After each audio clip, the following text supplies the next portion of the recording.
Good evening friends. Welcome to meet RPSC. Meet RPSC के online YouTube channel पर आप सभी का स्वागत है। जैसा कि हमने लास्ट सेशन में क्विक रिवीजन सीरीज प्रारंभ की थी, आज उसी सीरीज का टॉपिक होगा हमारा बीकानेर के महाराजा राय सिंह। महाराजा राय सिंह बीकानेर के एक शासक थे और अपनी राजस्थान की सभी भर्ती परीक्षाओं में बीकानेर का इतिहास पूछा जाता है। उनमें महाराजा राय सिंह से कई बार डायरेक्ट क्वेश्चन पूछे जाते हैं। तो आज इस वीडियो में हम बीकानेर महाराजा राय सिंह के बारे में सब कुछ पढ़ने जा रहे हैं। तो वीडियो को लास्ट तक देखना, वीडियो को लाइक करना व चैनल को सब्सक्राइब करना। तो बीकानेर महाराजा राय सिंह अकबर ने जोधपुर का प्रशासक 1572 से 74 के मध्य किन्हें नियुक्त किया था? राय सिंह को नियुक्त किया था। कब से कब तक बेटा? 1572 से लेकर 74 तक महाराजा राय सिंह को कहाँ का प्रशासक नियुक्त किया? जोधपुर का। अकबर के द्वारा राय सिंह को ही क्यों जोधपुर का प्रशासक नियुक्त किया गया? उसके कुछ कारण थे। जैसे उस समय क्या हुआ कि राठौड़ वंश में मालदेव के कारण अकबर को लाभ नहीं होना, मेवाड़ के महाराणा प्रताप सिंह का विद्रोह, सिरोही के सुल्तान देवड़ा का विद्रोह, जालोर के ताज खान का विद्रोह और गुजरात का प्रभाव। और किसका प्रभाव था? गुजरात का प्रभाव। एक मिनट में आपको समझाता हूँ मैप के जरिए कि भाई ऐसा क्या कारण था कि अकबर के द्वारा राय सिंह को जोधपुर का प्रशासक नियुक्त किया गया। तो जब अकबर मुगल बादशाह बनता है तब बीकानेर में शासक थे कौन? राय सिंह। अकबर राय सिंह को जोधपुर का प्रशासक नियुक्त करता है। क्या कारण था? जोधपुर में मालदीव के बाद शासक बनता है चंद्रसेन। कौन बनता है बेटा? चंद्रसेन। चंद्रसेन अकबर की अधीनता स्वीकार करने से मना कर देता है। एक तरह से वो अकबर का क्या करता है? विरोध करता है। तो जोधपुर से तो कौन विरोध कर रहा था? चंद्रसेन, राव चंद्रसेन के द्वारा विरोध किया जा रहा था। इस साइड मेवाड़ से महाराणा प्रताप के द्वारा अकबर को चुनौती दी जा रही थी। उसके अलावा सिरोही से सुल्तान देवड़ा के द्वारा किसको चुनौती दी जा रही थी? अकबर को। इस साइड जालोर से, जालोर में एक ताज खान के द्वारा चुनौती दी जा रही थी किसको? अकबर को।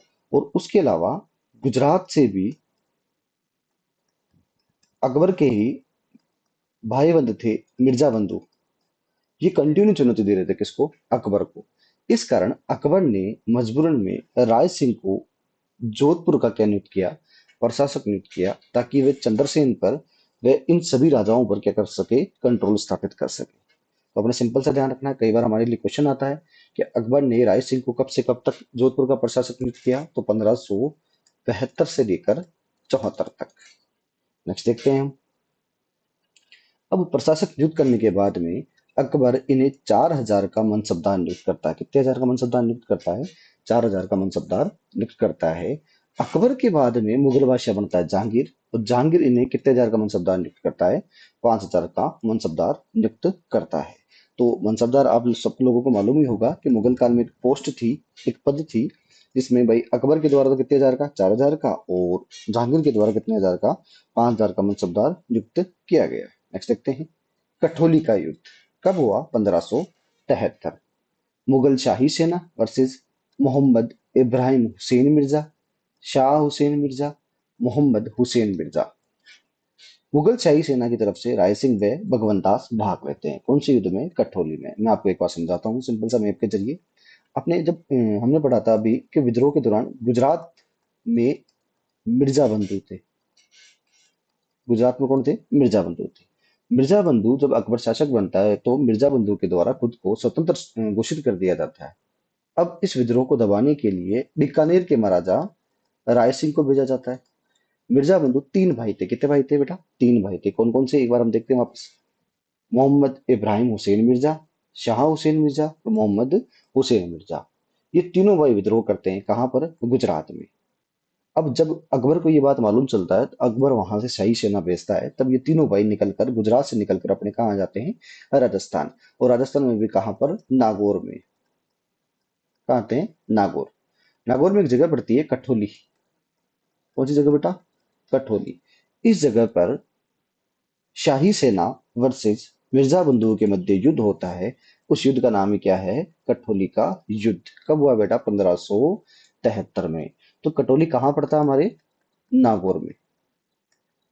और इस युद्ध में राय सिंह मोहम्मद हुसैन मिर्जा की क्या कर देता है, हत्या कर देता है। तो अपने सिंपल सा ध्यान रखना है, कटौली का युद्ध कब होता है, 1573 में।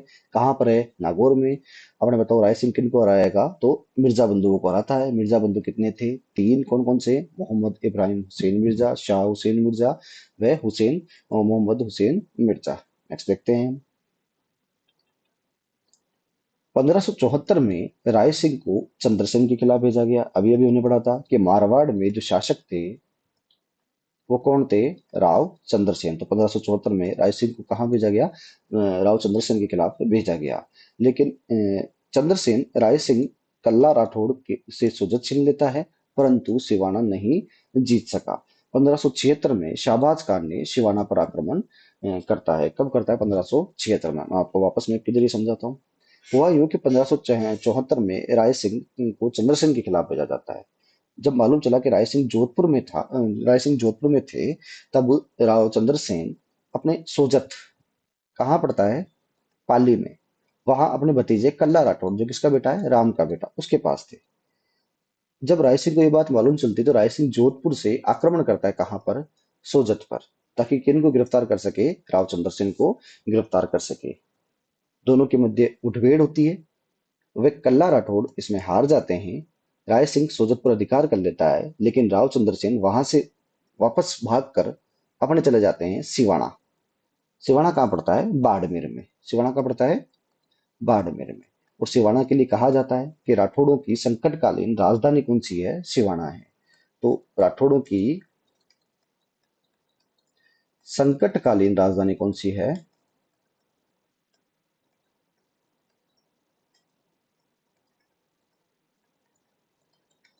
कौन सी है वो, सिवाना है।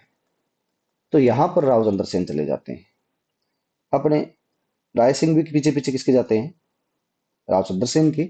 लेकिन वो क्या नहीं जीत पाते, सिवाना नहीं जीत पाते। 1576 में 1576 में अकबर शाहबाज खान को सिवाना पर आक्रमण के लिए भेजता है। तो ये थोड़ा सा सिंपल सा ध्यान रखना। 1576 में किसने आक्रमण किया था सिवाना पर, शाहबाज खान ने आक्रमण किया था। नेक्स्ट देखते हैं। उसके बाद जालोर के ताज खान को अकबर के देवता स्वीकार करवाता है। सिरोही के देवड़ा सुल्तान या सुल्तान देवड़ा को अकबर के देवता स्वीकार कराता है। तो हमने देखा कि भाई सबसे पहले तो देखो, इनके द्वारा गुजरात का दमन किया गया। किसका दमन किया गया, गुजरात। उसके अलावा जोधपुर के चंद्रसेन का दमन किया गया। अब बच गए कौन, इधर से देखो, जालोर। जालोर में कौन था, ताज खान, इसका दमन हुआ। और उसके बाद में कौन सा, सिरोही। सिरोही से कौन है, सुल्तान देवड़ा, इनका दमन किया गया। उन दोनों ने किसके दीनता स्वीकार कर ली, अकबर की दीनता स्वीकार कर ली। किसके कहने पर, राय सिंह के कहने पर। नेक्स्ट देखते हैं।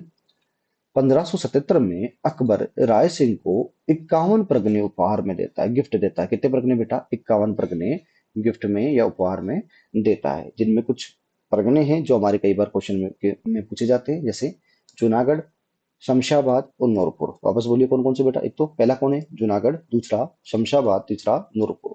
जूनागढ़ दिया 1593 में, और ये दोनों देता है 1604 में। तो अकबर बड़ा राजी हुआ। राजी होने के बाद में अकबर ने कितने परगने दिए बेटा, 51 परगने। इनमें मेन कौन कौन से, एक तो जूनागढ़, शमशाबाद और कौन सा है, नूरपुर। जूनागढ़ कब दिया, 1593। और बाकी दोनों कब दिए, 1604 में दिए गए। नेक्स्ट देखते हैं। एक इतिहासकार है हमारे मुंशी देवी प्रसाद, इन्होंने राय सिंह को राजपूताना का कण कहा है। मोस्ट इंपोर्टेंट, कई बार पूछेगा या पूछा गया है।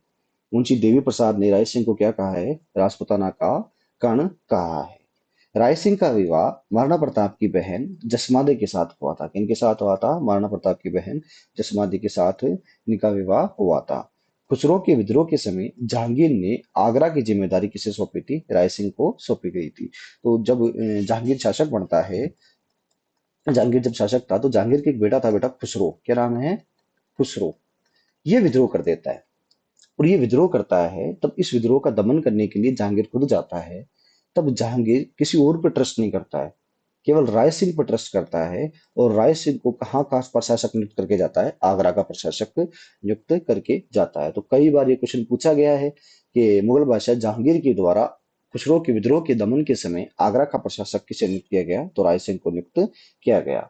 राय सिंह को मुगल साम्राज्य का क्या कहा जाता है? स्तंभ कहा जाता है। इस कारण वह राय सिंह को क्या कहते हैं? मुगल साम्राज्य का क्या कहते हैं? स्तंभ कहते हैं। नेक्स्ट देखते हैं। बीकानेर चित्रकला का प्रारंभ भी महाराजा राय सिंह के समय हुआ था। मोस्ट इंपोर्टेंट, ये भी डायरेक्ट क्वेश्चन कई बार पूछते हैं कि भाई बीकानेर चित्रकला का प्रारंभ किन के समय हुआ था? महाराजा राय सिंह के समय। पहला चित्रित ग्रंथ कौन सा है? तो भगवत पुराण। कौन सा पुराण है बेटा? भगवत पुराण। महाराजा राय सिंह क्या थे? आशु कवि थे। महाराजा राय सिंह क्या थे? आशु कवि थे। अब आशु कवि क्या होता है? जो किसी भी चीज को देख देख कर हैंड टू हैंड उस पर कोई ना कोई कविता बना दे। जैसे कहा जाता है, आपको ये दिख रहा होगा कि हमारे राजस्थान में, पश्चिमी राजस्थान में एक पौधा होता है जिसको हम बोलते हैं फोग। क्या बोलते हैं? फोग। कहते राय सिंह जी अकबर के द्वारा दक्षिण भारत के अभियानों में गए हुए थे। तब पहली बार वहां पर दक्षिण भारत में इस फोग को देखते हैं और एक कविता बोलते हैं, एक दोहा बोलते हैं।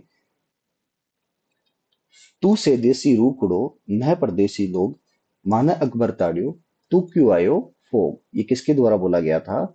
राय सिंह के द्वारा बोला गया था। तो इस प्रकार राय सिंह क्या थे? एक आशु कवि थे। आपको मतलब समझ में आया होगा राजस्थानी में कि भाई तू से देशी रूखड़ो, तू तो से देशी रूखड़ो है, हम तो परदेसी लोग हैं, हम बाहर से आए हैं। दक्षिण भारत में कहाँ से आए ये? भाई बाहर से आए हैं। माना अकबर ताड़ियो, भाई हमारे को तो किसने भेजा था? अकबर ने। तेरी क्या ऐसी मजबूरी थी, तू क्यों आया? तो राय सिंह क्या थे? एक आशु कवि भी थे। मृत्यु, राय सिंह की मृत्यु कहाँ पर होती है? बुरहानपुर, दक्षिण भारत में 1612 ईस्वी में। तो ध्यान रखना ये भी कि राय सिंह की मृत्यु कब हुई थी? बुरहानपुर। कहाँ पर? दक्षिण भारत में। कब? 1612 ईस्वी में। इसके अलावा देखते हैं राय सिंह की प्रमुख रचनाएं। राय सिंह खुद किताबें भी लिखते थे, लेखक भी थे। मोस्ट इंपोर्टेंट किताबें चारों की चारों।